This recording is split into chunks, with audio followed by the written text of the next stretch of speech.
Let's see question. Sodium and potassium react with water much more vigorously than lithium because sodium और potassium है वो water के साथ बहुत विग्रसली रिएक्ट करते हैं। उसका क्या है? तो यहाँ हमें क्या देखना है? Reactivity of alkali metal towards water. Reactivity of alkali metals towards water, और ये किस पर डिपेंड करेगी? इनके ऑक्सीडेशन पोटेंशियल पर डिपेंड करेगी। मतलब रिएक्टिविटी सीरीज है वो किस पर डिपेंड करती है? स्टैंडर्ड रिडक्शन पोटेंशियल, और हम बोल सकते हैं oxidation potential. Sodium and potassium have high value of hydration energy as compared to that of lithium. High value और low value, top to bottom hydration energy decrease। तो यहाँ सोडियम एंड पोटेशियम है high value की जगह पर क्या आना चाहिए? Low value. तो ये स्टेटमेंट हमारा, ये रीजन हमारा सही नहीं है।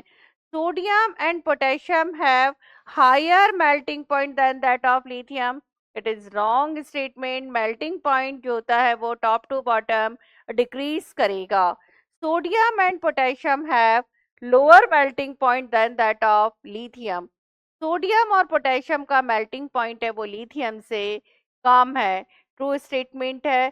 Sodium and potassium have lower hydration energy than that of lithium. Hydration energy भी कम है, बट यहाँ जो हमारा रीजन बनेगा कि सोडियम एंड पोटेशियम है वो वाटर के साथ बहुत विग्रसली रिएक्ट करते हैं, क्योंकि उनका मेल्टिंग पॉइंट है वो लिथियम के कंपैरेटिवली क्या होता है? कम होता है। तो वो इजीली फ्यूजन स्टेट के अंदर आ जाते हैं। C is correct answer.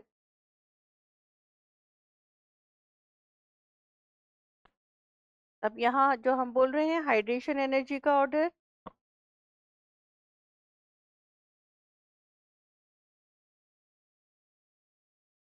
Hydration energy lithium to caesium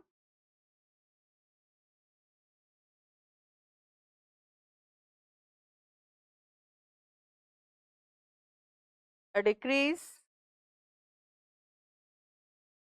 size पर डिपेंड करती है। Size of hydration energy inversely proportional to size of cation. Hydration energy inversely proportional to size of cation. Melting point decrease.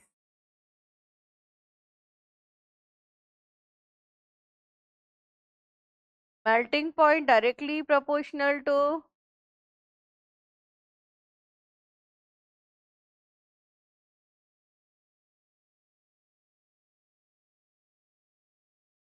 और ये lithium to caesium